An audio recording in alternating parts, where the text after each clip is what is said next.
여러분 반갑습니다. 우리 4월 16일 셋째 주일 아침입니다. 오늘 여러분 다 아시죠? 우리 저희 목사님 몸이 좀 안 좋으셔가지고 오늘 제가 우리 사회를 보게 됐습니다. 말씀은 오늘 우리 전사님이 전해주실 거고 우리 다 같이 우리 같은 마음으로 우리 부활주일이 지난 우리 첫 예배를 우리 다 같이 함께 드리겠습니다. 다 같이 일어나나요? 아닙니다. 예, 아직 아니에요. 예, 다 같이 기도하겠습니다. 우리의 도움은 천지를 지으신 여호와의 이름에 있도다. 아멘.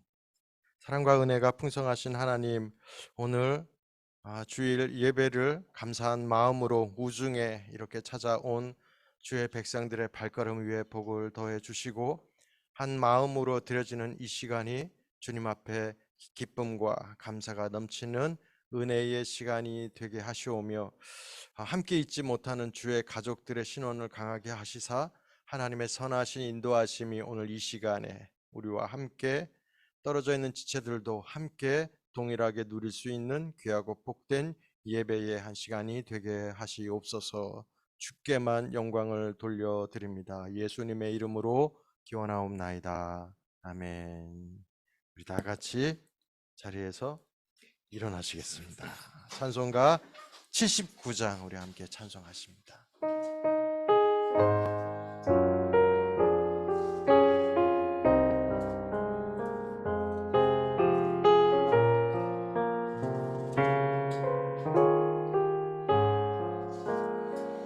주 하나님 지으신 모든 세계 내 마음속에 그리어볼 때 하늘의 별 울려 퍼지는 뇌성 주님의 권능 우주에 차네 주님의 높고 위대하심을 내 영혼이 찬양하네 주님의 높고 위대하심을 내 영혼이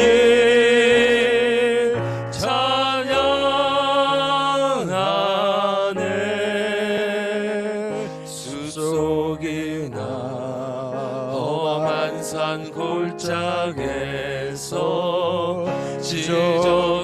지저귀는 저 새소리들과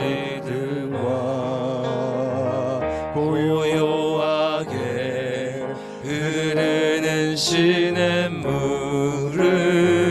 주님의 솜씨 노래하도다 주님의 높고 위대하심이 내 영혼이 찬양하네 주님의 높고 위대하심을 내 영혼이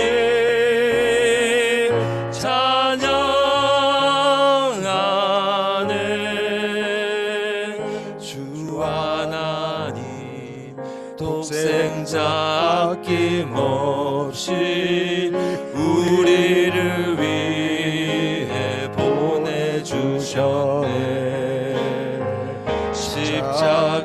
십자가에 피 흘려 죽으신 주 내 모든 죄를 대속하셨네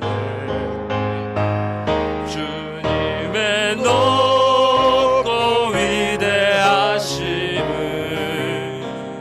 내 영혼이 찬양하네 주님의 높고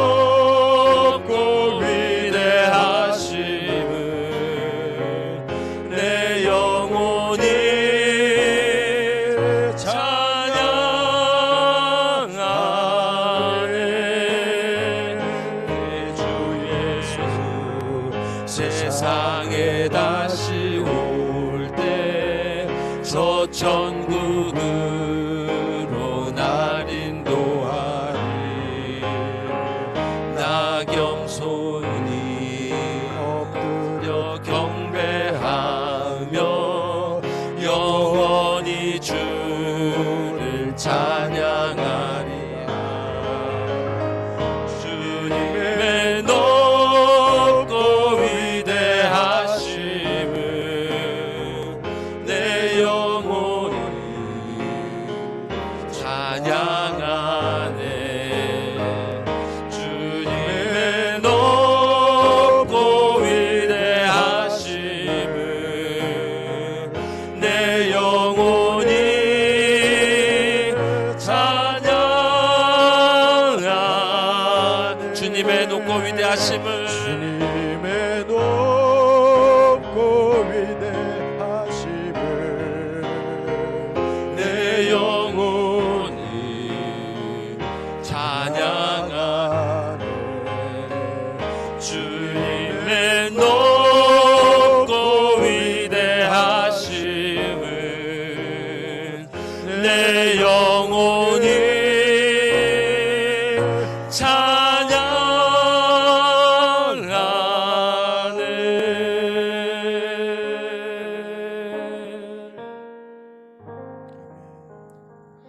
다 같이 앉으셔서 우리의 주님의 높고 위대하신 그 은혜를 계속 찬양하시겠습니다. 시편 찬송인데요. 다 같이 불러보면서 찬양하겠습니다.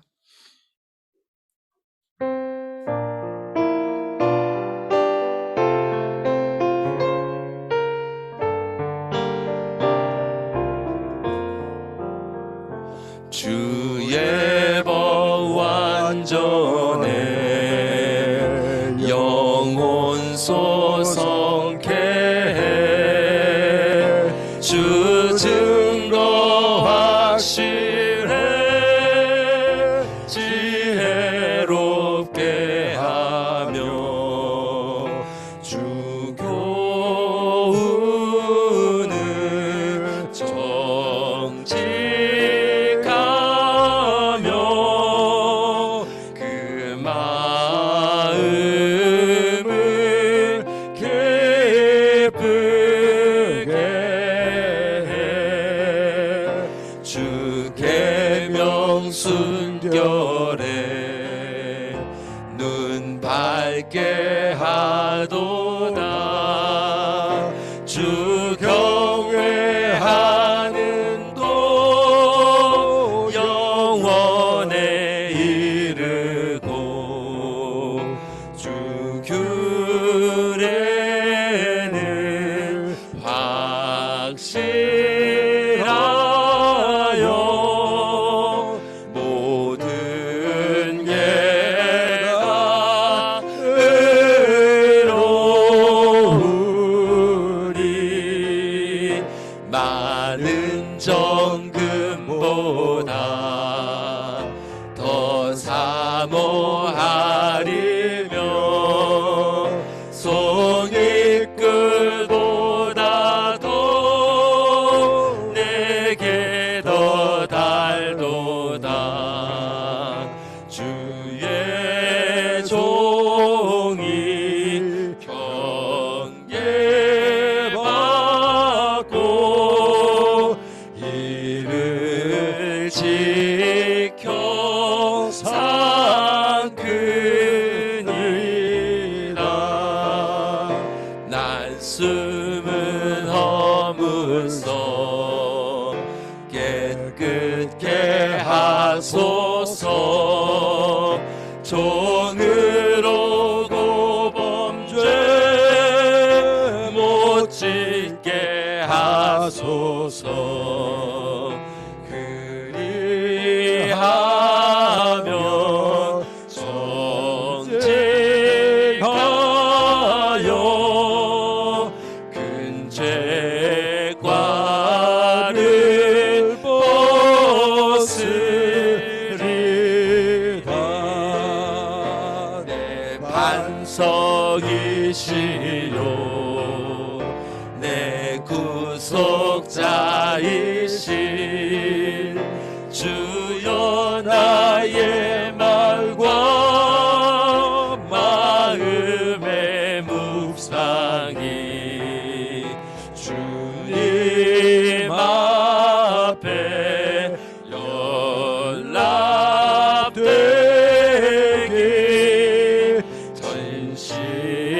진심으로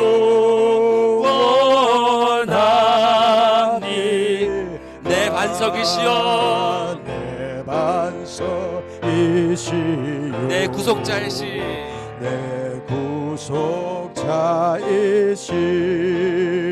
주여 나의 말과 마음의 묵상이 주님 앞에 연락되기 진심으로 원합니다.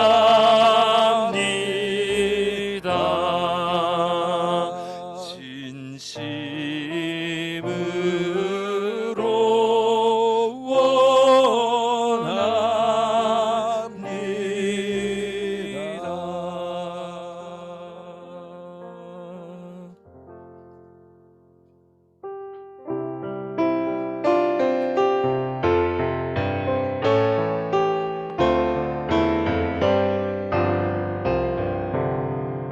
참 사람 되신 말씀 하늘의 지혜요 변하지 않는 진리 온 세상 빛이라 주 말씀 성경에서 찬란히 빛나고 내 길에 등불 되니 늘 찬송하리라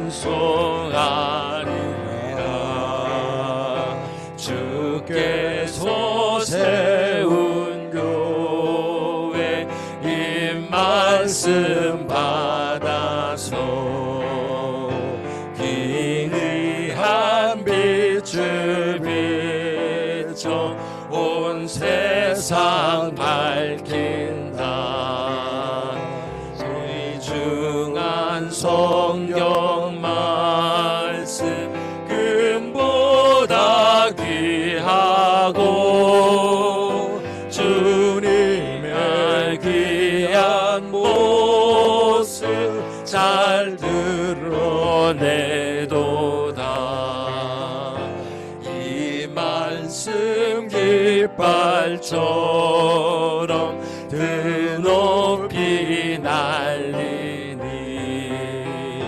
어두운 바다 위에 등대와 같도다 이 고해 같은 세상 나 평생 지낼 때 그 말씀 나의 길에 등불이 되도다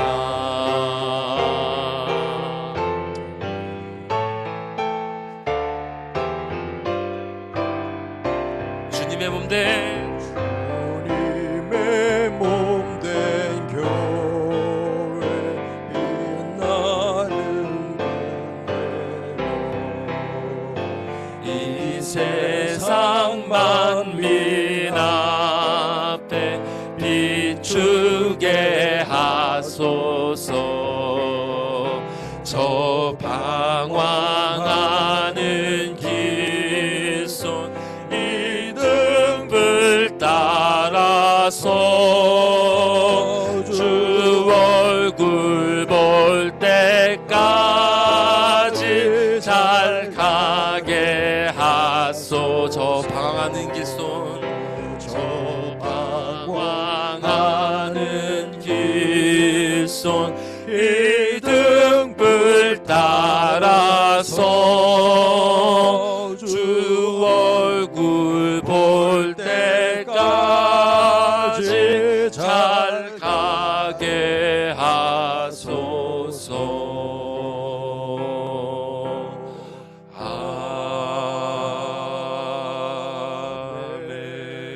아멘. 우리가 찬양으로 고백했던 것처럼 주님께서 주님의 말씀으로 우리에게 먼저 다가오셨음을 기억하시고 그 은혜에 응답하는 이 시간 되길 원합니다. 주님께서 우리를 이 자리에 주님의 말씀으로 불러주셨은즉 우리가 그 부르심에 응답하여 주님 앞에 나아가길 원합니다. 주님, 우리의 모든 허물들을 도말하여 주시고 주님 앞에 나가게 합당한 자로 정결케 하여 주시고 이 시간 예배를 통해서 우리가 다시금 새롭게 되어 주님께서 부르신 대로 우리 이 세상 방황하는 길손들에게 주님의 빛을 비출 수 있는 주님의 참된 자녀들로 주님 우리를 만들어 주시옵소서. 다 같이 기도하시겠습니다. 하나님의 백성으로서 살아갈 수 있는 그 진리의 앞에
하늘에 계신 우리 아버지여, 이름이 거룩히 여김을 받으시오며 나라가 임하시오며 뜻이 하늘에서 이루어진 것 같이 땅에서도 이루어지이다.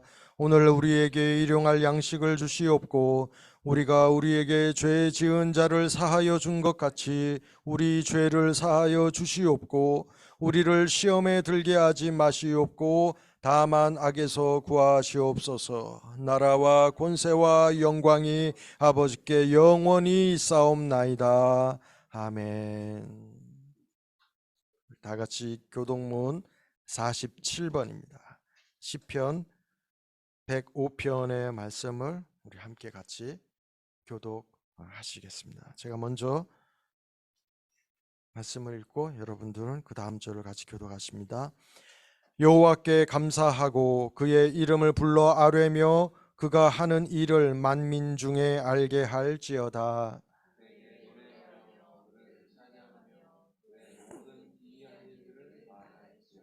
그의 거룩한 이름을 자랑하라. 여호와를 구하는 자들은 마음이 즐거울지로다. 그의 얼굴을 항상 구할지어다.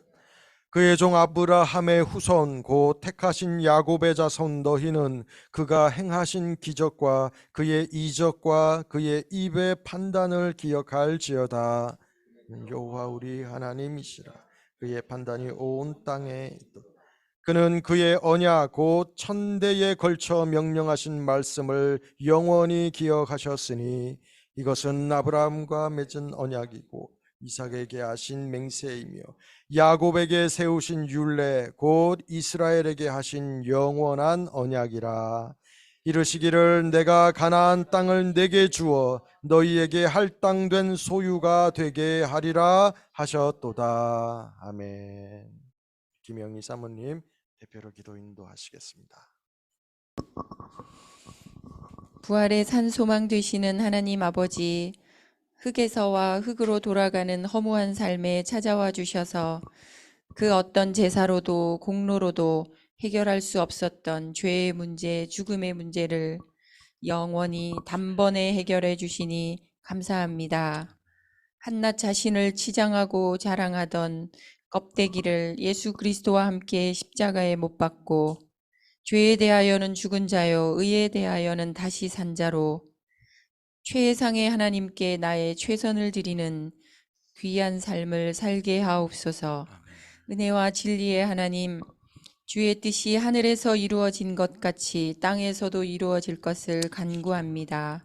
일터와 학교, 가정과 교회에서 불평을 찬송의 시로 바꾸는 소중한 주의 성도 되기를 기도합니다. 나아가 지진과 전쟁, 기후변화와 전염병, 경제적인 위협과 치열한 경제사회 중에도 진리로 기도하며 이웃을 사랑하고 또 사랑하는 세상이 감당 못할 믿음의 사람들 되기를 원합니다.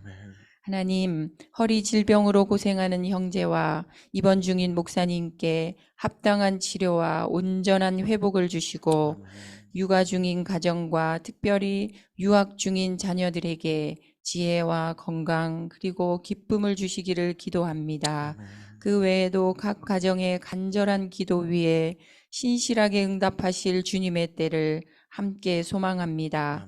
오늘도 전도사님을 통해서 영원히 목마르지 않는 생명수의 말씀을 허락하셔서 가라고 답답한 심령이 힘을 얻는 예배 되게 하옵소서.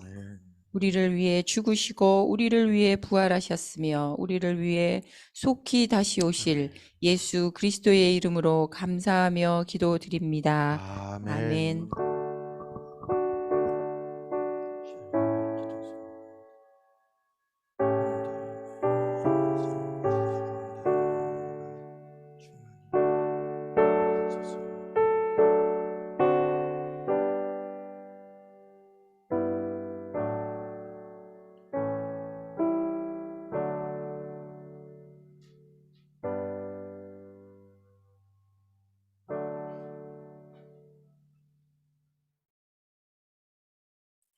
네, 오늘 여러분들이 함께 듣고 나누실 말씀입니다. 시편, 구약 성경 시편 19편의 말씀이 되겠습니다.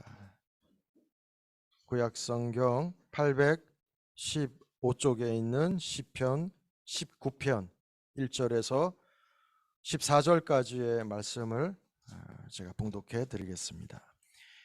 하늘이 하나님의 영광을 선포하고 궁창이 그의 손으로 하신 일을 나타내는도다. 날은 날에게 말하고 밤은 밤에게 지식을 전하니 언어도 없고 말씀도 없으며 들리는 소리도 없으나 그의 소리가 온 땅에 통하고 그의 말씀이 세상 끝까지 이르도다. 하나님이 해를 위하여 하늘에 장막을 베푸셨도다. 해는 그의 신방에서 나오는 신랑과 같고 그의 길을 달리기 기뻐하는 장사 같아서 하늘 이 끝에서 나와서 하늘 저 끝까지 운행하며 그의 열기에서 피할 자가 없도다. 여호와의 율법은 완전하여 영혼을 소성시키며 여호와의 증거는 확실하여 우둔한 자를 지혜롭게 하며 여호와의 교훈은 정직하여 마음을 기쁘게 하고 여호와의 계명은 순결하여 눈을 밝게 하시도다. 여호와를 경외하는 도는 정결하여 영원까지 이르고 여호와의 법도 진실하여 다 의로우니 곧 많은 순금보다 더 사모할 것이며 꿀과 송이 꿀보다 더 달도다. 또 주의 종이 이것으로 경고를 받고 이것을 지킴으로 상이 크나이다. 자기 허물을 능히 깨달을 자 누구리요. 나를 숨은 허물에서 벗어나게 하소서. 또 주의 종에게 고의로 죄를 짓지 말게 하사 그 죄가 나를 주장하지 못하게 하소서. 그리하면 내가 정직하여 큰 죄과에서 벗어나겠나이다. 나의 반석이시요 나의 구속자이신 여호와여, 내 입의 말과 마음의 묵상이 주의 앞에 연락되기를 원하나이다. 아멘. 어린이를 위한 기도 시간입니다. 나오세요. 나오세요.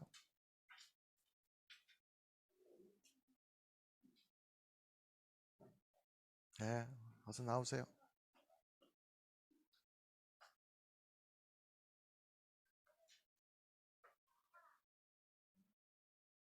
네, 네, 어서 나오세요.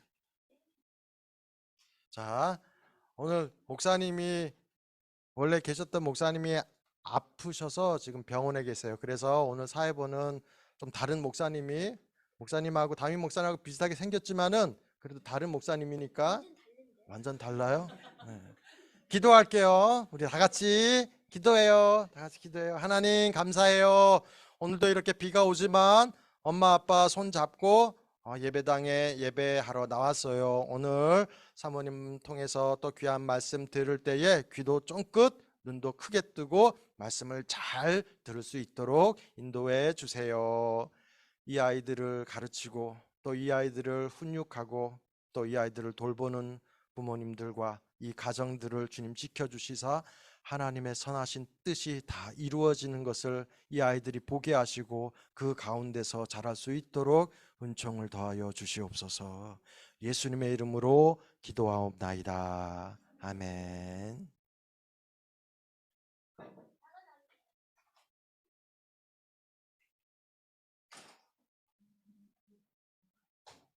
예, 우리 아이들이 말씀 들으러 갑니다. 예, 우리도 말씀 듣겠습니다. 예, 우리 이찬욱 전사님 오늘 이 본문 말씀 가지고 제목 태양과 같은 삶을 사는 길. 제목이 벌써 제목에서부터 은혜가 찌릿하게 오는 멋진 말씀이 될 것 같습니다. 전사님 말씀 전해 주실 때에 우리 마음 활짝 열고 귀한 은혜 받을 수 있는 시간 될 수 있기를 바랍니다.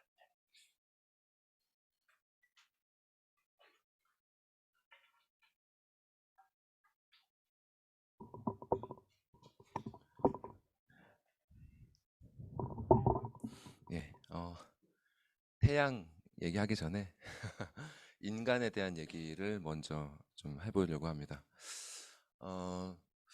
우리 인간이라는 존재를 특징 짓는 요소 중에 하나는 우리가 의사소통을 할 수 있다는 점일 것입니다. 우리는 입과 혀로 다양한 소리를 낼 수 있고 거기에 다양한 의미를 또 담을 수 있고요. 그 소리를 듣고 이해할 수 있는 능력이 있습니다. 제가 이렇게 얘기를 하니까 여러분이 잘 듣고 이해하시잖아요. 그죠? 또한 우리 인간은 이렇게 같은 인간끼리만 소통할 수 있는 것이 아니라 인간이 아닌 다른 존재들과도 소통할 수 있습니다. 우리는 동물들과도 소통할 수 있고 식물들과도 소통할 수 있죠. 화초를 집에서 키우시는 분들은 아시겠지만 말 못하는 식물이라고 해도 갖고 있는 사람의 손길에 따라 그 상태가 확연하게 달라집니다. 심지어 인간은 이렇게 생명이 있는 존재가 아니라 할지라도 소통할 수 있습니다. 예를 들면요, 악기를 연주하는 사람은 자신이 다루는 악기와 소통합니다. 피아노를 연주하는 사람이 어떤 터치로 건반을 누르느냐에 따라 피아노는 다른 소리를 내면서 화답을 합니다. 그리고 같은 터치로 연주를 한다고 해도 오늘이 다르고 또 내일이 다르죠.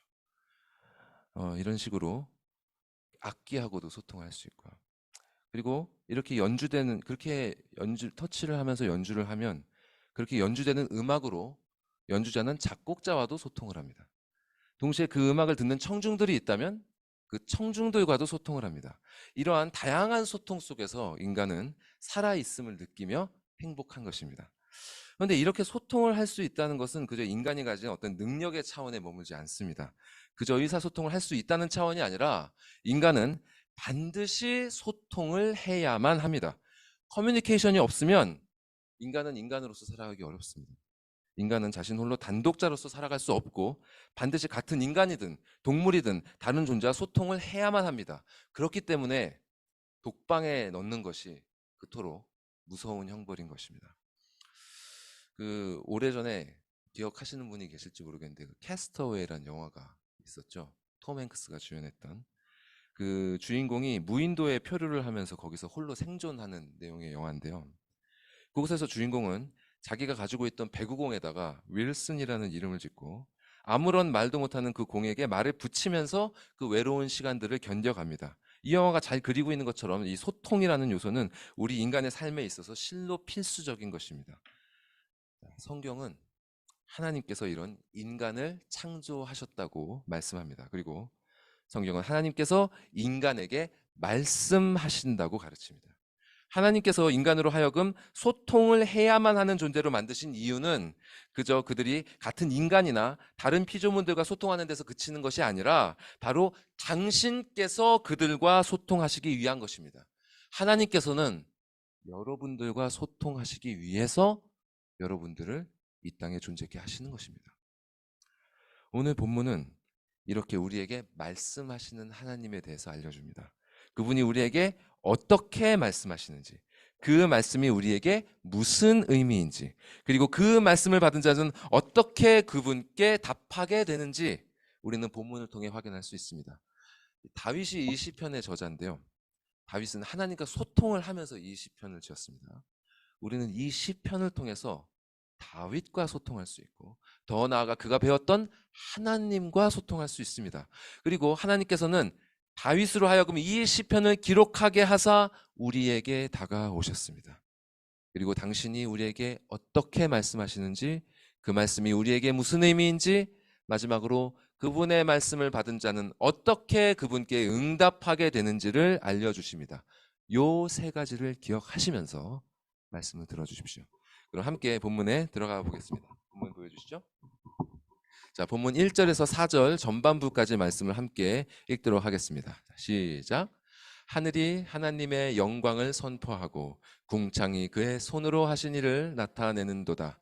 날은 날에게 말하고 밤은 밤에게 지식을 전하니 언어도 없고 말씀도 없으며 들리는 소리도 없으나 그의 소리가 온 땅에 통하고 그의 말씀이 세상 끝까지 이르도다. 하늘이 하나님의 영광을 선포하고 궁창이 그의 손으로 하신 일을 나타낸다.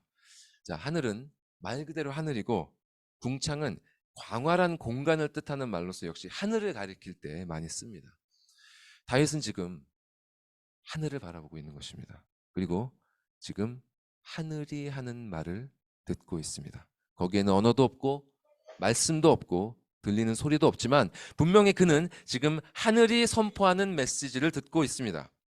그 메시지는 바로 하나님의 영광과 그의 손으로 하신 일입니다. 하나님은 영광스러운 분이시며 이 모든 것들이 다 그분이 하신 일이다라는 그 메시지가 선포되고 있습니다. 이 메시지가 바로 날에서 날로 전달되고 밤에서 밤으로 전달되는 지식입니다. 저자는 지금 하늘을 보고 있지만 하늘과 궁창이라는 표현을 통해 천지 창조를 암시하고 있습니다. 즉 하나님께서 창조하신 모든 만물이, 하늘뿐만 아니라 이 모든 만물이 바로 밤낮으로 그 메시지를 선포하고 있다는 뜻입니다. 천지를 창조하신 하나님은 영광스러운 분이며 이 모든 만물과 되어진 모든 일들이 다 그분의 손으로 친히 하신 일이다. 이 메시지가 언어도 없고 말도 없고 들리는 소리도 없는데도 불구하고 모든 만물을 통해 밤낮으로 선포되고 있는 것입니다. 게다가 이 소리는 온 땅에 통하고 세상 끝까지 이른다고 하였습니다. 이 세상 그 어디에도 그분의 영광이 선포되지 않는 곳이 없고 그분의 역사하심이 보여지지 않는 곳이 없습니다. 그래서 종교개혁자 칼빈은 말하기를 이 세상은 하나님을 보여주는 극장이다라고 표현했습니다. 이 세상은 하나님을 보여주는 극장이다. 모든 사람은 이 극장 안에 살고 있습니다. 부한 자든 가난한 자든 악한 자든 선한 자든 상관없이 모든 이가 이 안에서 매일매일 하나님의 영광을 듣고 그분이 하신 일들을 보면서 살아갑니다. 이것을 신학에서는 일반 계시라고 합니다. 근데 이 일반 계시는 그저 이 내추럴한 자연만이 아니라 인간이 인공적으로 만든 것들에서도 여전히 계시되고 선포되고 있습니다. 그것들 역시 하나님의 창조물로 만들어진 2차 창작물이기 때문에 그렇습니다. 음악에서, 미술에서, 또 건축물에서 하나님께서는 말씀하고 계십니다. 실로 모든 만물에서 하나님은 당신이 하나님이심을 드러내고 계십니다. 그렇기 때문에 어떤 인간도 마지막 심판날에 그분 앞에서 핑계할 수 없는 것입니다. 우리는 이렇게 하나님의 영광에 선포되며 그분이 하신 일을 보여주는 3D 극장에서 살고 있습니다. 그런데 우리는 이러한 하나님의 계시에 얼마나 둔감합니까? 우리는 이 밴쿠버라는 이 아름다운 곳에 살면서 이곳에서 날마다 선포되고 있는 하나님의 영광과 그분이 하신 일들을 얼마나 보고 들으며 살고 있습니까? 죄로 오염된 인간의 특징 중 하나는 익숙한 것들 가운데 감사함을 느끼지 못한다는 것입니다. 예를 들어 많은 사람들이 많이 들어본 예시겠지만 이 공기의 고마움을 망각하면서 살아가죠. 보이지 않기 때문에 또 너무나 당연히 항상 있는 것들이기 때문에 그렇습니다. 그러나 많이 밀폐된 공간에 갇혀서 점차 산소가 줄어들고 점점 숨이 막히는 상황이 다가온다면 공기가 얼마나 소중한지 또 숨 쉴 수 있다는 것이 얼마나 감사한 일인지를 느끼게 되는 것입니다. 인간은 이렇게 경험을 해봐야 비로소 조금 깨닫게 됩니다. 우리 모두 똑같습니다. 건강을 잃어봐야 건강을 조금 생각하게 되고 관계를 잃어봐야 그때서야 사람에게 연락을 하게 되는 것입니다. 우리는 하나님을 향한 만물의 찬양이 충만한 곳에서 살고 있지만 이것이 얼마나 감사한 일인지 충분히 깨닫고 있지 못합니다. 그렇기 때문에 하나님께서는 우리에게 이것을 깨닫게 하시기 위하여 때때로 결핍을 허락하십니다. 우리 곁에 익숙하게 있던 것들을 때때로 하나씩 사라지게 하십니다. 보이는 것만이 아니라 내가 누리고 있던 시간이 사라지기도 하고, 내가 누리고 있던 공간이 사라지기도 하고, 내 마음에 있던 안정감이 사라지기도 하고, 평온함 같은 것들이 때때로 사라지기도 합니다.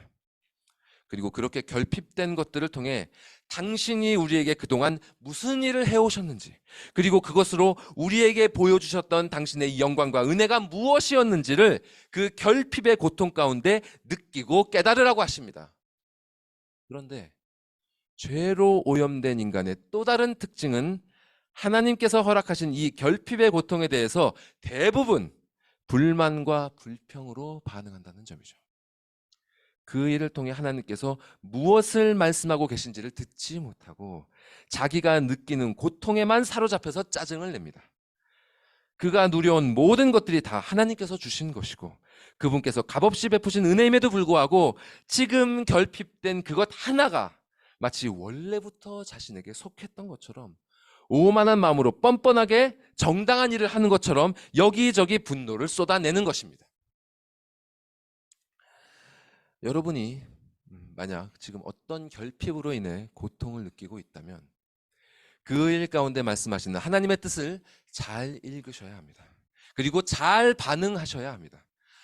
하지만 우리는 우리에게 다가오는 하나님의 말씀에 너무나 둔감하고 우리 자신의 고통에 대해서는 너무나 민감합니다. 하나님의 소리는 세미한 음성인데 우리 자아의 목소리는 너무 큽니다. 그래서 예수님께서는 당신의 말씀을 듣는 자들에게 이르시기를 눈이 있어도 보지 못하며 귀가 있어도 듣지 못한다고 하신 것입니다. 하나님이 보여지고 들려지고 있는 이 극장 안에서 우리는 마치 앞을 보지 못하고 귀도 먹은 사람들처럼 살고 있습니다. 이렇게 둔감한 우리를 위해서 다윗은 그가 들었던 또 그가 보았던 그 만물의 소리들 가운데 한 가지를 우리에게 소개하고 있습니다. 자, 본문 4절 후반부에서 6절까지 말씀을 또 한번 같이 읽어보겠습니다. 시작. 하나님이 해를 위하여 하늘에 장막을 베푸셨도다. 해는 그의 신방에서 나오는 신랑과 같고 그의 길을 달리기 기뻐하는 장사 같아서 하늘 이 끝에서 나와서 하늘 저 끝까지 운행하며 그의 열기에서 피할 자가 없도다. 자, 다윗이 살던 시대에 이 해, 곧 태양은 많은 민족들에게 신으로 여겨졌습니다. 당시 이스라엘을 제외한 거의 모든 민족들이 다 신교를 믿었죠. 태양은 그 중에서 그저 여러 신들 중에 하나가 아니라 가장 위대하고 강력한 신들 중에 하나로 칭송을 받았습니다. 왜냐하면 지금도 그렇지만 이 지구에서 사람이 눈으로 목격할 수 있는 자연 가운데 가장 압도적인 것이 바로 저 태양이기 때문입니다. 사람은 이렇게 보이는 것에 이끌리고 또 압도되게 되어 있습니다. 그래서 자연스럽게 인간의 모든 종교들은 보이는 형상을 추구합니다. 자, 예를 들어 한국에 석굴암이 있죠. 가서 보신 분들은 알겠지만 정말 보는 사람을 압도할 만큼 예술적으로 뛰어난 작품입니다. 또 태국에 있는 사원들 보면 얼마나 화려합니까? 또 불교만이 아니죠. 고대 이집트의 피라미드도 그렇고요. 로마의 판테온도 그렇고요. 실로 인간의 모든 종교는 이렇게 보이는 형상으로 사람을 압도하는 것을 추구했습니다. 그런데 기독교가 놀라운 것은 전 세계의 모든 종교들이 하나같이 이러한 길로 나아갔음에도 불구하고 홀로 완전히 반대로 갔다는 점입니다. 그 시대에, 그 고대 이스라엘 그 시대에 하나님께서는 이스라엘에게 당신을 묘사하는 아무 형상도 만들지 말라고 명령하셨습니다. 그분은 인간이 볼 수 없는 존재라는 것이죠. 당시에 당시를 지배하는 그 문화를 생각했을 때 이것이 얼마나 놀라운 것인지 모릅니다. 그것은 인간에게서 나올 수 있는 것이 아닙니다. 하나님께서 말씀하신 것입니다. 하나님은 사람이 볼 수 없는 존재이고 묘사할 수 없는 존재입니다. 볼 수 없다는 것은 헤아릴 수 없다는 것입니다. 하나님은 감히 인간이 보면서 헤아릴 수 있는 존재가 아닌 것입니다. 하지만 기독교가 하나님의 말씀을 벗어나 타락하기 시작하면 보이는 현상을 추구하는 다른 종교의 모습과 점점 비슷해집니다. 그래서 중세시대의 유럽의 성당들이 점점 커지고 화려해졌던 것이고, 또 지금은 좀 한풀 꺾인 것 같습니다만 한국 교회들이 지난 십수년 사이 엄청난 규모의 건축들을 해왔던 것입니다. 교회 안에 거듭나지 않은 자들의 숫자가 많아지면 자연스럽게 이런 일들이 일어나게 되어 있습니다. 거듭나지 않은 자들은 보이는 것에 좌지우지되며 살아갑니다. 그리고 그렇게 보이는 것에 좌지우지되는 사람들이 교회에 많아지면 교회가 보이는 것에 따라 움직이게 되는 것입니다. 그들은 보이는 것을 추구합니다. 이는 예나 지금이나 마찬가지입니다. 그래서 보이는 것으로 사람을 압도하고 보이는 것으로 권위를 세우고 보이는 그 권위에 눌려서 우상 숭배를 하는 것입니다. 그러나 하나님의 계시를 받고 하나님의 말씀을 듣고 거듭난 자는 보이는 것 이면에 계신 보이지 않는 분의 영광을 봅니다. 다윗은 그 영광을 보았던 것입니다. 보이는 것들 중 가장 압도적이라고 할 수 있는 저 하늘의 태양조차도 그에게는 그저 아름답게 창조된 하나님의 작품 중 하나였습니다. 태양은 자신을 지으신 하나님으로부터 거쳐야 할 장막을 제공받고 그분께 의존하면서 그분의 영광을 선포하는 피조물인 것입니다. 다윗은 이 태양에 대해서 마치 신방에서 나오는 신랑과 같다고 비유합니다. 신방은 신혼 첫날 밤을 보내는 방을 말하죠. 결혼을 하고 첫날 밤을 보낸 다음날 아침에 신랑이 그 방에서 나옵니다. 사랑하는 사람과 이제 함께 살게 됐다는 그 기쁨, 이제 그 사람과 새로운 인생의 여정을 시작한다는 그 기대와 설레임을 가지고 신랑은 신방에서 나옵니다. 그와 같이 어두운 세상에 찬란한 빛을 비추면서 태양이 떠오릅니다. 예로부터 이 환한 빛은 곧 기쁨을 상징했습니다. 한국말도 기뻐서 웃는 얼굴을 가리켜서 밝은 얼굴이라고 하지 않습니까? 그처럼 태양은 자신의 기쁨으로 세상을 밝게 비추면서 아침을 시작하는 것입니다. 그리고 이어서 다윗은 태양을 마치 그의 길을 달리기 기뻐하는 장사 같다라고 합니다. 장사는 기본적으로 힘이 센 사람을 뜻하지만 영어로 챔피언, 히어로, 마이티 워리어라고 번역되기도 합니다. 우승자이고 또 영웅이고 강한 용사인 것이죠. 자, 승리한 영웅이자 강한 용사가 자신감을 가지고 자기의 길을 기쁨으로 달려가는데 그 누가 막을 수 있겠습니까? 마치 이러한 용사가 달려가는 것처럼 태양이 찬란한 빛을 비추면서 하늘 이 끝에서 저 끝까지 자기의 길을 거침없이 운행합니다. 그리고 그 길 아래에 있는 그 어떤 곳도 태양이 뿜어내는 이 열기를 피할 수 없습니다. 이렇게 태양은 그것이 영향을 미치도록 허락된 모든 것들에게 하나님의 영광과 은혜를 선포합니다. 이것이 바로 찬란하게 빛나는 해를 보면서 다윗이 받은 계시입니다. 해는 신이 아니죠. 피조물입니다. 이 피조물이 하나님을 찬양하면서 말 그대로 피조물답게 존재하고 있는 모습을 다윗은 목격한 것입니다. 이게 무슨 말이냐면 피조물인 우리 인간도 이와 같이 살아가도록 창조되었다는 뜻입니다. 매일 아침 충만한 기쁨과 설레임으로 시작하면서 하나님께서 주신 소명의 길을 자신감을 가지고 장사처럼 힘있게 달려가는 삶, 그렇게 하루를 마감할 때까지 나아가면서 자신이 만나고 관계를 맺고 있는 모든 사람들에게 하나님의 영광을 선포하고 그분이 하신 일을 드러내는 삶, 그러한 삶을 살아가도록 사람은 창조된 것입니다. 그런데 아담의 죄로 말미암아 모든 인류가 이 모습을 잃어버렸죠. 그래서 하나님께서는 다시 택하신 자녀들을 거듭나게 하사 이 모습을 회복하라고 명하신 것입니다. 이 모습을 회복하라고 하나님은 우리를 부르신 것입니다. 그리스도와 연합한 자는 매일매일 죽음 이후에 부활한 것처럼 시작합니다.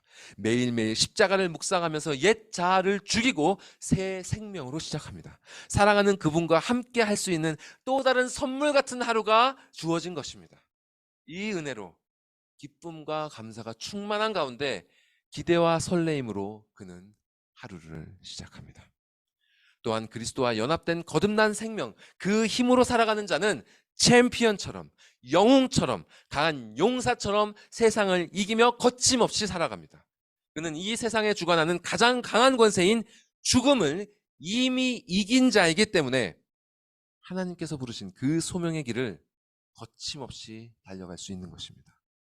하늘 이 끝에서 저 끝까지 움직이는 태양을 아무것도 제어할 수 없는 것처럼 그렇게 분명한 목적을 향해서 뚜벅뚜벅 나아가는 것입니다. 그리고 그 태양 아래에 있는 모든 것들이 그 열기를 피할 수 없는 것처럼 거듭난 자의 삶과 연결되어 있는 모든 사람들이 그의 삶에서 나오는 하나님의 영광의 선포를 듣고 그분이 하신 일을 바라보게 됩니다. 그의 삶으로 세상 어두운 곳에 빛이 비치고 죄로 부패해지려는 곳에 소금이 뿌려집니다. 세상을 향기롭게 하는 그리스도의 향기가 퍼집니다. 태양이 그 아래의 모든 것들에게 빛과 열과 에너지를 주기 위해 창조되었듯이 사람은 이렇게 그가 받은 하나님의 은혜를 나누는 삶을 살기 위해 창조되었습니다. 여러분은 지금 어떤 삶을 살고 계십니까? 매일 아침을 맞는 여러분의 마음은 어떻습니까? 오늘 아침 여러분은 어떤 마음으로 이 날을 맞이하셨습니까? 해가 밝게 빛나는 것처럼 그 마음은 십자가로 인해 새로워진 마음입니까? 아니면 옛날부터 이어져 온 그 묵은 자아의 마음입니까? 여러분의 얼굴은 오늘 아침 어떻게 시작하셨습니까? 해가 자기의 길을 가는 것처럼 여러분은 오늘 하루 여러분이 가야 할 길을 분명히 바라보며 나아가고 계십니까? 하나님께서 부르신 소명을 알고 그것을 바라봅니까? 아니면 오늘도 그저 마음이 가는 대로 이리저리 시선을 돌리며 살아가십니까? 해가 거침없이 하루를 달리고 저무는 동안 여러분은 어떤 발걸음으로 하루를 보내고 계십니까? 죽음을 이긴 승리자처럼 달려가고 있습니까? 아니면 패배한 것처럼 쫓기고 있습니까? 아니면 이미 정복된 것처럼 노예의 걸음을 걷고 계십니까? 모든 사람은 다윗이 묘사한 이 태양처럼 살아가기를 원합니다. 그것이 바로 그들이 창조된 목적이기 때문에 몇몇이 설령 부인한다고 하더라도 그들 내면 깊숙한 본성은 이러한 삶을 간절히 원하고 있습니다. 우리 모두에게도 이러한 소망이 있는 줄로 압니다. 이러한 소망이 있으십니까? 그러면 어떻게 해야 이러한 삶을 살 수 있는가? 다윗은 하늘을 우러러 밝게 빛나는 해를 바라본 후에 그의 시선을 옮겨서 이렇게 고백을 이어갑니다. 자, 이어지는 말씀을 7절부터 12절까지 다시 읽어보겠습니다. 시작. 여호와의 율법은 완전하여 영혼을 소성시키며 여호와의 증거는 확실하여 우둔한 자를 지혜롭게 하며 여호와의 교훈은 정직하여 마음을 기쁘게 하고 여호와의 계명은 순결하여 눈을 밝게 하시도다. 여호와를 경외하는 도는 정결하여 영원까지 이르고 여호와의 법도 진실하여 다 의로우니 금 곧 많은 순금보다 더 사모할 것이며 꿀과 송이꿀보다 더 달도다. 또 주의 종이 이것으로 경고를 받고 이것을 지킴으로 상이 크니이다. 여러분, 이것이 바로 태양과 같은 삶을 위해 우리에게 필요한 것입니다. 다윗이 열거하고 있는 여호와의 율법, 여호와의 증거, 여호와의 교훈, 여호와의 계명, 여호와를 경외하는 도, 여호와의 법, 이것들은 다 무엇을 말합니까? 바로 성경, 바로 하나님의 말씀을 뜻하는 것입니다. 이 진술은 우리가 앞으로 살펴볼 성경론을 요약적으로 제시하고 있습니다. 성경의 계시성, 또 완전성, 명백성, 필요성, 충분성 등이 여기에 드러나고 있습니다. 이 교리들은 우리가 앞으로 찬찬히 살펴볼 것이고 오늘은 이 말씀의 의미들을 간략하게 짚어가도록 하겠습니다. 자, 먼저 여호와의 율법은 완전하다고 했습니다. 율법은 좁게는 모세 오경만을 뜻하기도 하지만 넓은 의미에서 하나님의 말씀을 포괄적으로 일컫습니다. 하나님께서 계시하시고 이렇게 기록으로 남겨주신 말씀은 두 가지 관점에서 완전하다고 할 수 있습니다. 먼저 하나님의 관점에서 이 기록은 당연하게도 완전합니다. 왜냐하면 이 말씀은 완전하신 하나님께서 그분의 종들에게 명하사 온전히 기록되게 하신 당신의 말씀이기 때문입니다. 또한 이 말씀은 사람의 관점에서 볼 때도 완전합니다. 자, 40여 명의 저자들이 1600여 년에 걸쳐서 쓰여진 이 책은 그 안에 여러 가지 역사적인 기록도 있고 법조문도 있고 시도 있고 예언도 있고 편지 등 다양한 장르의 글들이 모아졌음에도 불구하고 하나님에 대해서, 세상에 대해서, 그리고 구원과 심판에 대해서 시종일관 놀라운 일관성을 보여줍니다. 그리고 그 일관성은 역사 속에서 이 말씀이 바로 하나님의 진리임을 드러내었습니다. 이렇게 완전하고 흠이 없는 말씀이 어떻게 한다고요? 영혼을 소성시킨다고 합니다. 소성시킨다는 이 단어의 본래 뜻은요, 돌아간다, turn back, return 이런 뜻입니다. 어디로 돌아갑니까? 바로 아버지께로 돌아가는 것입니다. 다윗의 그 또 다른 고백 중 하나인 우리가 이전에 살펴봤던 시편 51편에서 다윗은 이렇게 고백했습니다. 하나님께서 은혜를 베풀어 주시면, 그리하면 내가 범죄자에게 주의 도를 가르치리니 죄인들이 주께 돌아오리이다.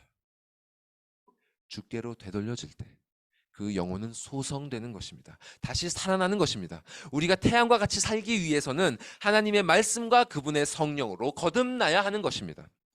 그리고 다윗은 여호와의 증거가 확실하다고 했습니다. 여기서 증거라고 번역된 말은 하나님께서 친히 당신이 하나님 되심을 보여주신다는 의미로 사용되었습니다. 예를 들어서 십계명이 새겨진 돌판은 성경에서 어떻게 불리는지 아십니까? 증거의 돌판, 증거판이라고 불립니다. 또 이 돌판이 보관된 궤는 증거궤라고 불리죠. 또 그 궤가 있는 장막은 증거막이라고 불립니다. 그리고 무엇보다도 당신께서 하신 그 말씀들을 성경은 하나님의 증언이라고 불렀습니다. 이스라엘 백성들의 눈앞에 보여진 그 돌판과 궤와 성막처럼 하나님께서는 당신의 이 기록된 말씀이 당신의 하나님 되심을 너무나 명백하게 증거하고 있다고 선언하신 것입니다. 이렇게 명백한 증거 앞에 우둔했던 영혼은 하나님이 누구이시고 또 자신은 누구이며 자신이 어떻게 살아가야 될지를 알게 됩니다. 이것을 아는 자가 바로 지혜로운 자이고, 이런 자는 비로소 태양과 같이 살아갈 수 있게 되는 것입니다. 세 번째로 여호와의 교훈은 정직하다고 합니다. 여기서 교훈이라는 말은 다른 곳에서는 또 법도라는 말로도 번역되고요. 이 명사는요, 소집하다 또 임명하다라는 뜻의 동사에서 유래되었습니다. 그러니까 자, 권위 있는 자에 의해서 어떤 자리에 소집이 되거나 어떤 자리에 임명이 되면 그 자리에서 지켜야 할 법도가 있고 교훈이 있겠죠. 바로 그 뜻입니다. 그 영혼이 소성되어서 하나님의 곁으로 가서 지혜를 얻고 자신의 정체성을 알게 되면 하나님의 자녀라는 그 자리에서 지켜야 할 교훈이 있다는 것입니다. 그 교훈은 정직합니다. 그저 솔직하다는 뜻이 아니라 straight, right, 즉 올곧다는 뜻입니다.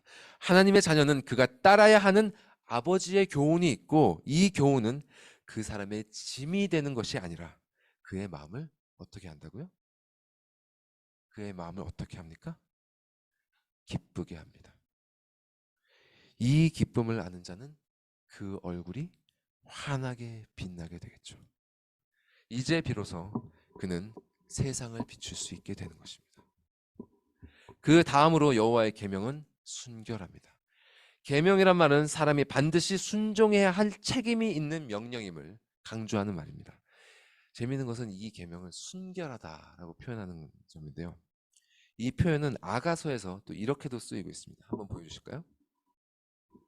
한번 아가서 6장 이 말씀 같이 읽어볼까요? 시작.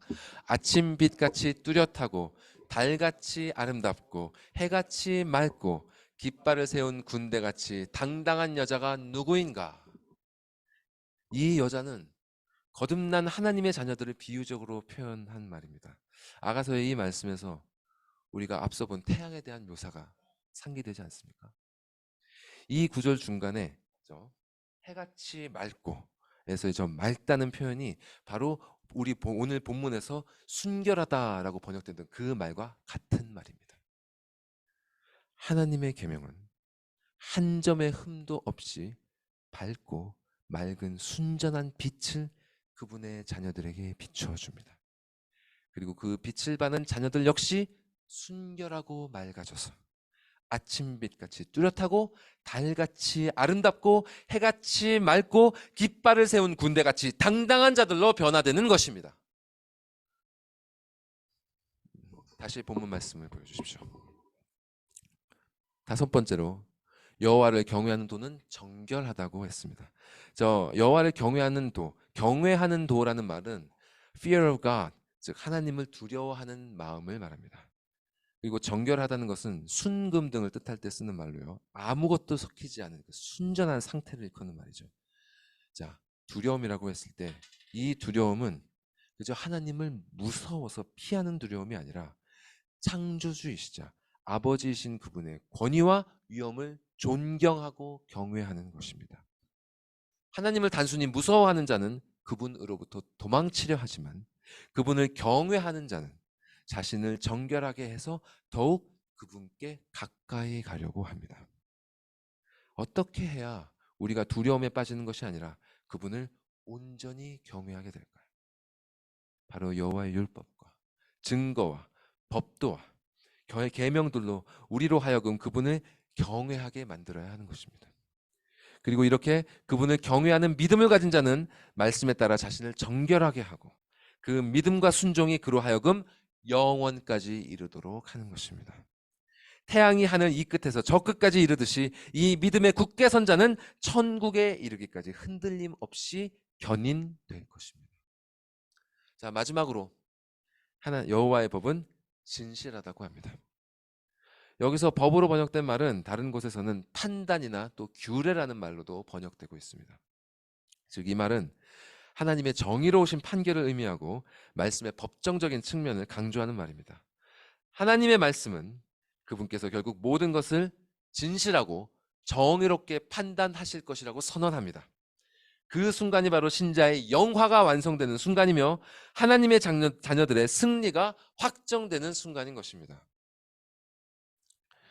여호와의 율법으로 영혼이 새롭게 태어나서 그분의 증거로 지혜롭게 되고 그분의 교훈으로 마음의 기쁨과 힘을 얻고 그분의 계명으로 가야 할 바를 밝히 알게 되어서 그분을 경외하는 믿음으로 말씀을 붙들고 끝까지 인내하는 자는 결국 그 말씀이 약속한 것처럼 하나님의 진실하고 정의로우신 판단을 받아 승리하고 마침내 사랑하는 아버지와 함께 영원히 거하게 되는 것입니다. 하나님께서는 당신의 자녀들을 당신 곁으로 이끄시기 위해서 이런 방식으로 기록된 말씀을 사용하십니다. 그러니 이런 말씀에 대해서 신자들은 이런 고백을 할 수밖에 없는 것입니다. 금, 곧 많은 순금보다 더 사모할 것이며 꿀과 송이꿀보다 더 달도다. 여러분은 하나님의 말씀을 이렇게 사모하고 계십니까? 꿀보다 더 달다는 그 말씀의 맛을 느끼고 계십니까? 말씀이 주는 그 달콤한 은혜들을 경험한 자만이 이 맛을 알 수 있는 것입니다. 말씀으로 인해 그 인생이 이렇게 달콤하고 살맛 나는 인생이 되는 것을 경험해 봐야지 그 맛을 알 수 있는 것입니다. 제가 반복해서 강조한 것처럼 하늘을 가로지르는 저 찬란한 태양과 같이 순결하고 맑은 기쁨의 빛을 내뿜으면서 아침부터 저녁까지 살아가는 삶, 진실로 모든 인간이 이러한 인생을 원합니다. 그리고 이러한 인생을 사는 길이 바로 여기에 있습니다. 거듭남, 믿음, 칭의, 양자, 성화, 견인, 그렇게 성령의 구원하시는 서정을 경험하는 그 인생을 사는 길이 여기에 적혀 있습니다. 여러분, 이 말씀을 읽고 계십니까? 이 말씀에서 그 맛을 느끼고 계십니까? 읽지 않는다면 그 맛을 느낄 수 없습니다. 읽는다 해도 그 맛을 느끼지 못한다면 그런 분은 성경을 제대로 읽는 분이 아닙니다. 그 말씀이 심지어 불순종에 대한 경고의 말씀이라고 할지라도 성숙한 자녀들에게는 아버지의 사랑을 경험하는 소중한 통로인 것입니다. 그래서 그들은 이렇게 말합니다. 또 주의 종이 이것으로 경고를 받고 이것을 지킴으로 상이 크니이다. 그 말씀에 경고를 받은 자는 그 두려움으로 멀리 떠나는 것이 아니라 오히려 그 말씀에 더 가까이 나아가 그 말씀을 지킵니다. 진정으로 거듭난 사람은 나는 거듭났고 구원받았으니까 이제 더 신경 쓸 것 없어가 아니라 하나님 아버지에 대한 경외하는 믿음을 가지고 표대를 향하여 달려가는 사람입니다. 그런 자들은 그날에 이르기까지 그분의 말씀이 주는 경고를 들으며 자신을 다잡고 그분의 말씀이 주는 상급의 약속 가운데 활력을 얻습니다. 성령 하나님께서는 이렇게 경고의 말씀과 약속의 말씀이라는 두 손으로 신자들을 당신의 품에 꼭 품으시고 아버지께 이르기까지 그들을 견인해 가십니다. 그렇게 여러분이 성령 하나님과 동행하는 삶이 진정 무엇인지 알고 싶으시다면 그분의 품에 안겨서 창공을 가르는 태양처럼 살아가는 삶이 무엇인지 알기 원하신다면 여러분은 반드시 말씀을 읽으셔야 합니다. 그 말씀을 읽고 그 꿀과 같이 달라는 그 은혜의 맛을 느끼면서 사셔야 합니다. 이렇게 말씀의 맛을 보며 성령 하나님과 동행하는 사람은 오늘 본문 마지막 세 구절에서 다윗이 고백하는 것과 같은 기도를 드리게 되어 있습니다. 자, 꿀과 같은 말씀을 맛보며 태양과 같은 삶을 살아가는 사람들의 그 삶의 비밀이 바로 여기에 있는 것입니다. 여러분은 이 마지막 강구들 속에서 자신을 돌아보면서 여러분의 적용점을 찾아보실 수 있을 것입니다. 그럼 다윗의 마지막 강구들을 같이 읽어보겠습니다. 자, 읽겠습니다. 시작. 자기 허물을 능히 깨달을 자 누구리요? 나를 숨은 허물에서 벗어나게 하소서. 또 주의 종에게 고의로 죄를 짓지 말게 하사 그 죄가 나를 주장하지 못하게 하소서. 그리하면 내가 정직하여 큰 죄과에서 벗어나겠나이다. 나의 반석이시오 나의 구속자이신 여호와여, 내 입의 말과 마음의 묵상이 주님 앞에 연락되길 원하나이다. 자, 어떤 사람도 하나님께서 아시는 것처럼 자신의 허물을 온전히 알 수는 없습니다. 스스로는 절대로 그 죄가 얼마나 크고 절망적인지 알 길이 없습니다. 말씀이 아니면 자신의 숨은 허물을 인식할 수가 없는 것입니다. 그래서 바울은 로마서에서 이렇게 고백합니다. 율법의 행위로 그의 앞에 의롭다 하심을 얻을 육체가 없나니 율법으로는 죄를 깨달음이니라. 율법으로는 죄를 깨달음이니라. 이렇게 말씀을 통해서 자신을 점검하는 사람은 자신이 얼마나 큰 죄인인지를 깨닫게 됩니다. 그리고 자신이 어떤 자인지를 깨달은 사람은 마지막 날 그분 앞에서 자신이 미처 알지 못하고 회개하지 못한 허물이 있지 않기를 바라면서 주님께 기도하게 됩니다. 나를 숨은 허물에서 벗어나게 하소서. 이 허물에서 벗어나게 해달라는 고백은 깨끗하게 무죄하게 해달라는 뜻입니다. 이를 성경 속의 다른 표현으로 바꾸면 나를 의롭게 칭하여 주소서라고 바꿀 수 있습니다. 즉 이 기도는 칭의를 간구하는 기도입니다. 거듭난 신자들은 이미 칭의를 받은 자들이죠. 그러나 우리가 영화에 대해서 다룰 때 확인한 것처럼 최종적인 칭의의 완성은 심판의 날 그분의 보좌 앞에서 이루어집니다. 그러므로 의롭게 된 신자들은 여전히 그분께 자신의 죄를 회개해야 하고 최종적인 칭의의 완성이 이루어지게 해달라고 기도해야만 하는 것입니다. 태양이 저 하늘 끝에 저물 때까지 그 맑음이, 그 순수함이 온전해야 하는 것입니다. 이러한 삶을 사는 자들의 주된 관심사는 바로 이러한 순수함을 지키는 것, 의롭게 되는 것, 그것에 있습니다. 또 13절에서 다윗은 두 번째로 자신이 고의로 죄를 짓지 말게 해달라고 간구합니다. 자, 예전 성경은 우리가 아까 찬양에서 불렀던 것처럼 이 고의로 짓는 죄를 고범죄라고 번역했습니다. 이 말은 말 그대로 고의로, 즉 자기의 의지로 짓는 죄를 뜻합니다. 어떻게 하나님 앞에서 자기 의지로 죄를 짓는 일이 가능할까요? 그것은 그 영혼이 하나님 앞에서 건방지고 오만하기 때문입니다. 그래서 사실 이 고의로 짓는 죄라는 그 원어의 의미는요, 오만한 것, 주제 넘는 것, 건방진 것, 무례한 것이란 뜻입니다. 창조주이시자 아버지이신 그분 앞에 건방지고 뻔뻔하게 그 턱을 치켜드는 것입니다. 이러한 죄를 성경에 나오는 다른 말로 표현하면 바로 우상숭배입니다. 우상숭배란 하나님보다 다른 피조물을 더 사랑하고 거기에서 주는 위로를 더 찾고 갈망하는 바로 그런 모든 마음과 행위를 뜻합니다. 하나님보다, 그분이 우리에게 주신 말씀보다, 그리고 그 말씀에서 약속하시는 구원의 은혜들보다 다른 것에서 위로와 위안을 찾는 것, 이것이 바로 그분 앞에 오만하고 주제넘는 마음이요 행동인 것입니다. 이 우상숭배라는 말을 현대적인 용어로 표현하면요, 중독이라고 할 수 있습니다. 현대인들은 여기저기 너무나 중독되기 쉬운 것들에 둘러싸여서 살아가고 있죠. 우리 주위에는 별다른 노력 없이도 우리 뇌에 쾌락을 느끼게 하는 호르몬인 도파민을 마구 분비시키도록 설계된 것들이 도처에 널려 있습니다. 이것이 바로 중독을 불러오는 메커니즘입니다. 고된 노력이나 큰 희생 없이 너무나 쉽게 큰 쾌락을 맛볼 수 있게 만드는 것입니다. 이런 이유로 잘 알려진 것에는 마약이 있고 또 도박이 있고 음란물이 있죠. 하지만 이렇게 위험성이 잘 알려진 것 말고도 위험한 것들이 많이 있습니다. 드라마, 또 게임, 또 음식 같은 것들이 또 얼마든지 중독의 대상이 됩니다. 특히 남녀노소를 불문하고 현대인을 도파민 중독에 빠지게 하는 주범은 바로 스마트폰입니다. 이런 것들에게 필요 이상으로 과도하게 소중한 우리의 인생을 내어주는 짓은 정말 너무나 경솔하고 위험한 행동입니다.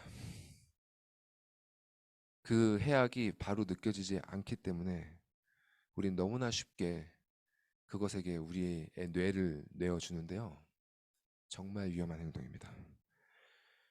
왜냐하면 결국 그 행위가 죄의 올무가 되어서 그 사람의 인생을 주장하게 되기 때문입니다. 주장한다는 말은 지배한다는 뜻입니다. 그러한 행위들로 자신의 인생을 허비하는 사람들은 결국 그것들의 지배를 받게 될 것입니다. 거듭났지만 아직 성숙하지 못한 신자들은 여전히 세상의 것들에게 붙들려 있는 경우가 많이 있습니다. 하나님을 사랑한다고 말은 하지만 세상의 것들을 여전히 좋아합니다. 말씀을 읽고 때로는 은혜를 얻기도 하지만 인터넷 서핑을 하고 게임을 하고 재미있는 드라마나 쇼를 보고 운동을 하고 노래를 하는 시간을 더욱 좋아하고 즐깁니다. 이런 행위들이 악하다는 말이 절대로 아닙니다. 오해하지 마십시오. 절대 악한 게 아닙니다. 그 모든 것들 속에서도, 인터넷 서핑 속에서도 하나님의 영광이 선포되고 그분의 하신 일들이 나타나고 있습니다. 그런데 문제는 우리가 필요 이상으로 또 하나님께서 하나님보다도 더욱 그런 것들을 내심 좋아하고 즐기고 있다는 사실입니다.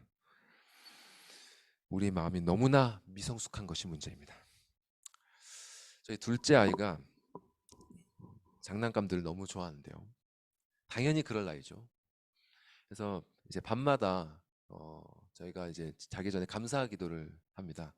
그 문집사님께서 자기 전에 매일 말씀을 읽고 아이들에게 감사 기도를 이렇게 하신다고 말씀을 해주셨는데 되게 제가 도전을 받아가지고 저희 가정도 이제 하고 있는데요.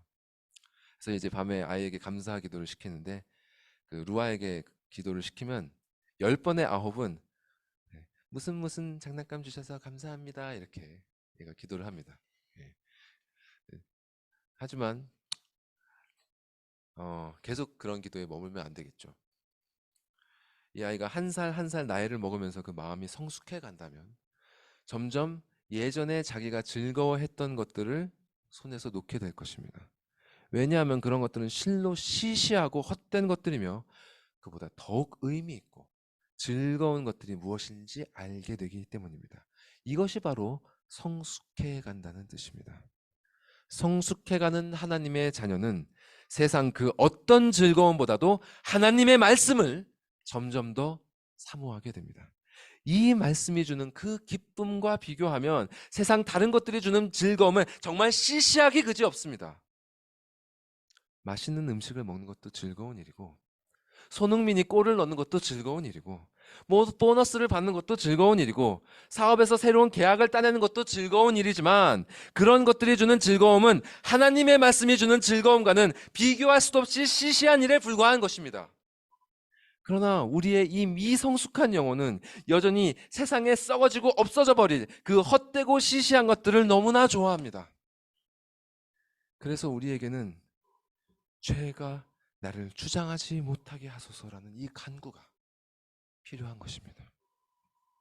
우리의 영혼을 자라게 하시는 하나님의 은혜, 즉 성화의 은혜가 우리는 너무나 절실하게 필요합니다. 그 은혜가 있어야 우리는 비로소 내가 정직하여 큰 죄과에서 벗어나겠나이다 라고 고백할 수 있는 것입니다. 말씀을 붙들고 사는 사람은 그 입에서 이러한 간구가 매일매일 절로 흘러나오게 됩니다. 이 기도를 하는 자만이 큰 죄과에서 벗어나 자유롭게 되어서 신방에서 나오는 신랑처럼 매일매일 기쁨으로 시작할 수 있는 것입니다. 다윗은 마지막으로 내 입의 말과 마음의 묵상이 주님 앞에 연락되기를 원한다고 기도합니다. 입의 말은 드러난 것이죠. 마음의 묵상은 감추인 것입니다. 마음에 있는 묵상이 꾸며짐이나 왜곡이 없이 온전하게 하나님 앞에 그 입으로 드러나는 것, 이것을 가리켜 성경은 기도라고 합니다.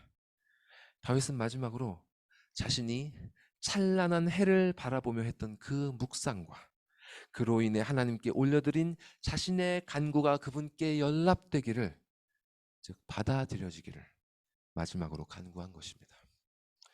여기서 우리는 성경적으로 이 의미를 조금 더 확장할 수 있습니다. 성경에서 하나님을 향한 진실된 기도는 곧 예배로 여겨집니다. 그리고 참된 영적 예배는 우리의 몸을, 즉 우리의 인생을 그분께 사한제물로 드리는 제사라고 설명됩니다. 이렇게 우리의 기도와 우리의 예배와 우리의 인생이 모두 온전히 하나님께 연락되기를 기도하는 것, 이것은 곧 구원의 완성, 즉 영화를 위한 기도입니다. 말씀을 붙들고 성령 하나님과 동행하는 자는 하늘 이편에서 그의 인생이 마무리된 후에 그의 영혼이 그분의 장막 안에 온전히 연락되기를 간절히 사모합니다. 실로 이것보다 그에게 더 중요한 것은 없는 것입니다. 지금까지 살펴본 이 세 가지 간구가 바로 말씀 받은 자가 하나님께 돌려드리기에 합당한 그런 응답입니다. 하나님의 말씀을 받고 그 말씀을 제대로 맛본 자는 이렇게 응답하게 되어 있습니다. 하나님께서 우리에게 성경을 주신 이유가 바로 이러한 응답을 받길 원하시기 때문입니다. 이러한 소통을 위해서 하나님께서는 우리를 창조하셨습니다. 그리고 이러한 소통 가운데 저 태양과 같은 삶을 살도록 하나님께서는 우리를 부르고 계십니다. 그런 삶을 살고 싶으십니까? 구원의 충만한 기쁨으로 매일 아침을 맞이하면서 계시의 빛 아래에 밝아진 눈으로 주께서 명하신 그 소명의 길을 응시하면서 죽음을 이긴 용사와 같은 활력을 가지고 선물로 주신 그 날이 마무리되게 되기까지 흔들림 없이 달려가는 그 삶, 여러분이 진정으로 이러한 삶을 살길 원한다면 이 말씀을 붙드십시오. 하나님께서 허락하신 이 완전한 말씀만이 여러분을 그러한 삶으로 인도할 것입니다. 이러한 삶을 원하지 않는다고 스스로 속이지 마십시오. 하나님께서 창조하신 모든 인간은 그 영혼의 이와 같은 삶을 향한 갈망이 있습니다. 이러한 삶을 사는 것이 바로 여러분이 창조되어 존재하는 이유입니다. 모든 이가 찾는 진정한 행복이 바로 여기에 있습니다. 성경을 읽으십시오.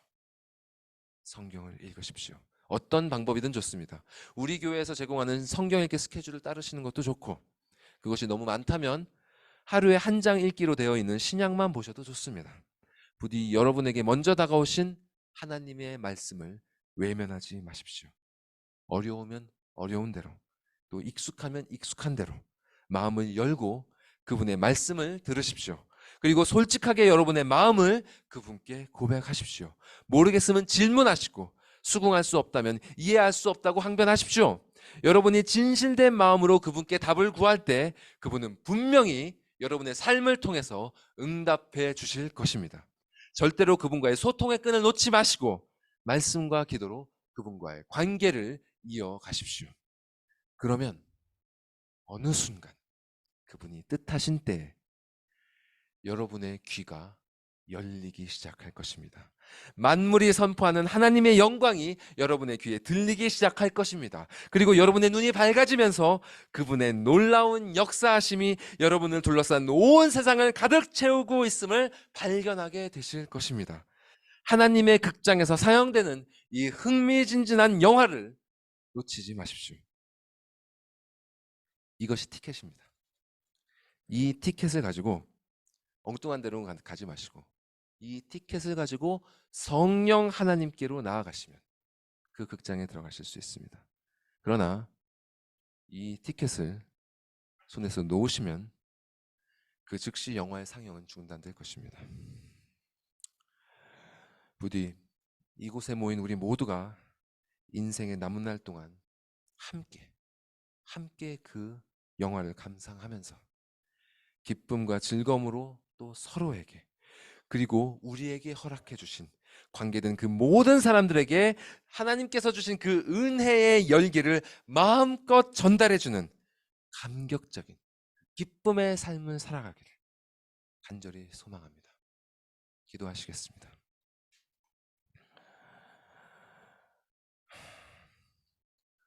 오늘도 우리를 은혜로 부르시고 이 선물과 같은 하루를 허락하시고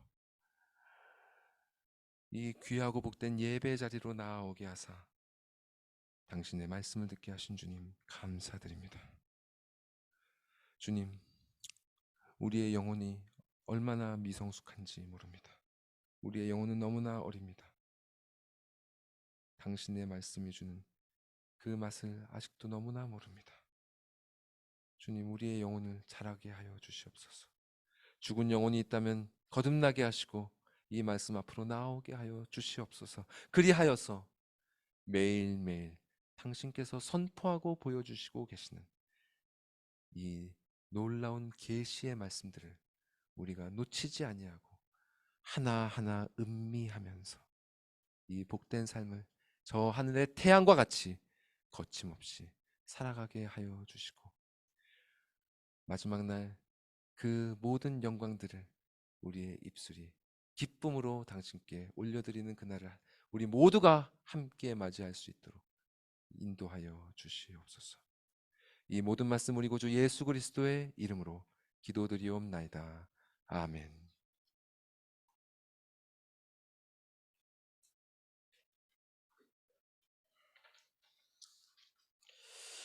네, 전사님을 통하여 주신 귀한 말씀 감사를 드립니다. 우리 다 같이 사도신경으로 신앙 고백하시겠습니다. 전능하사 천지를 만드신 하나님 아버지를 내가 믿사오며 그 외아들 우리 주 예수 그리스도를 믿사오니 이는 성령으로 잉태하사 동정녀 마리아에게 나시고 본디오 빌라도에게 고난을 받으사 십자가에 못 박혀 죽으시고 장사한 지 사흘 만에 죽은 자 가운데서 다시 살아나시며 하늘에 오르사 전능하신 하나님 우편에 앉아 계시다가 저리로서 산 자와 죽은 자를 심판하러 오시리라. 성령을 믿사오며 거룩한 공회와 성도가 서로 교통하는 것과 죄를 사하여 주시는 것과 몸이 다시 사는 것과 영원히 사는 것을 믿사옵나이다.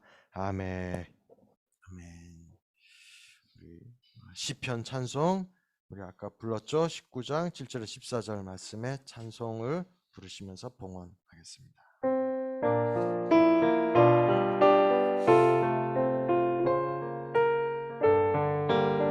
주의 법 완전해 주의 법 완전해 영혼 소성케 해 주 증거 확실해 지혜롭게 하며 주 교훈을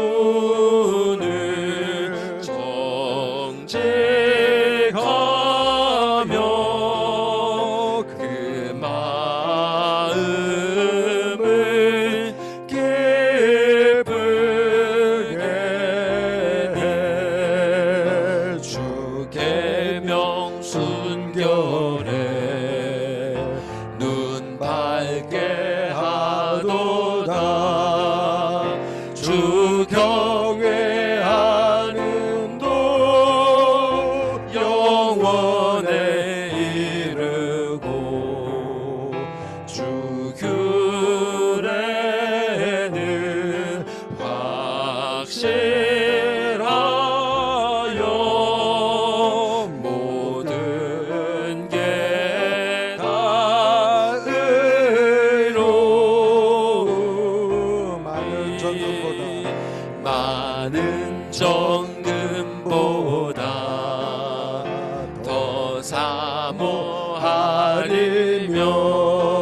송이꿀보다도 내게 더 달도다. 주의 종이 경계받고 이를 지켜 상이 크니다. 난 숨은 허물소 깨끗게 하소서. 종으로 고범죄 못 짓게 하소서. 그리하면 정직하여 큰 죄과를 벗으리. 내 반석이시오. 반석이시오 내 구속자이시. 주여 나의 말과 마음의 묵상이 주님 앞에 연락되기 전심으로 원합니다.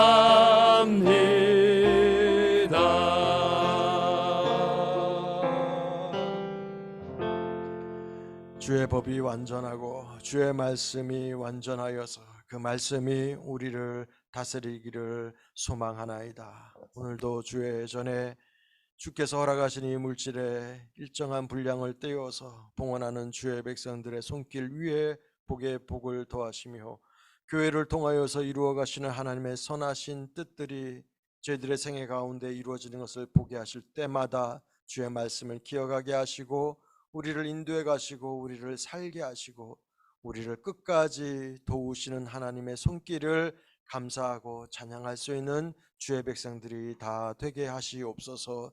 필요한 것들을 채워주시고 각 가정마다 하나님께서 우리의 기도의 제목들을 알고 계시오매 드려진 이 봉헌들이 쓰여지는 곳곳마다 그 기도의 제목들이 있거든 주님 기억하시고 주의 선하신 뜻들을 허락하시옵소서. 예수 그리스도의 이름으로 감사하며 기도하옵나이다. 아멘.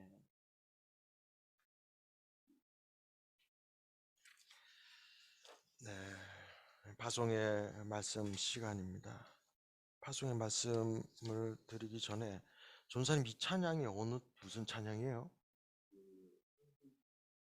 옛날에 출판됐던 시편 찬송가에 있는 거를 예. 제가 화음만 바꿔.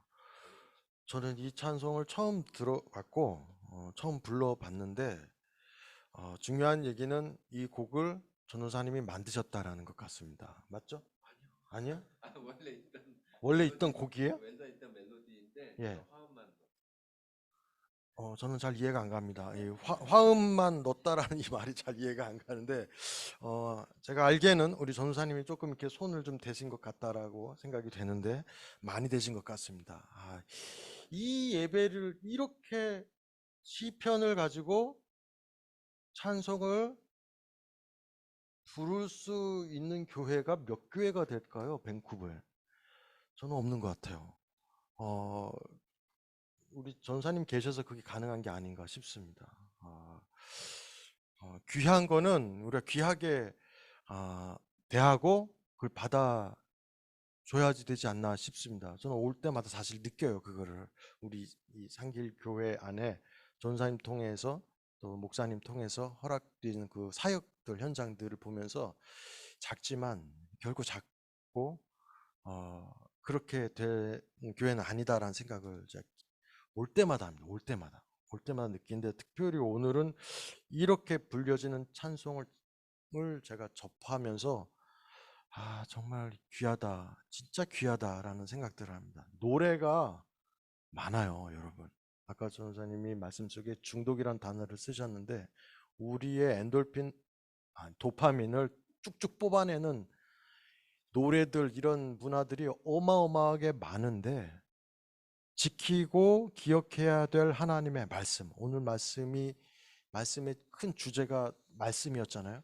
하나님의 말씀, 하나님과 소통하기 위한 그 말씀을 소홀히 여기지 말고 그 말씀을 읽자, 그 말씀 보자, 그 말씀을 적용하자라는 그 큰 주제 아래 이렇게 작지만 또 이렇게 크게 예배 가운데 실현할 수 있다라는 게 이게 우리 교회만이 가진 큰 달란트고 또 이 우리 상길교회만이 가진 큰 은혜가 아닌가 싶습니다.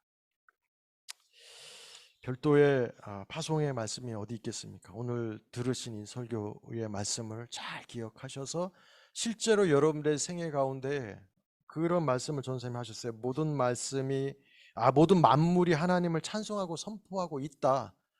그거를 발견해 가시는 여러분들 여정이 되실 수 있기를 바랍니다. 서로 보시고 서로 그것을 기억하시고 서로 그것을 바랄 수 있다면은 더할 나위 없는 복이 되지 않겠나 싶습니다. 기도하겠습니다.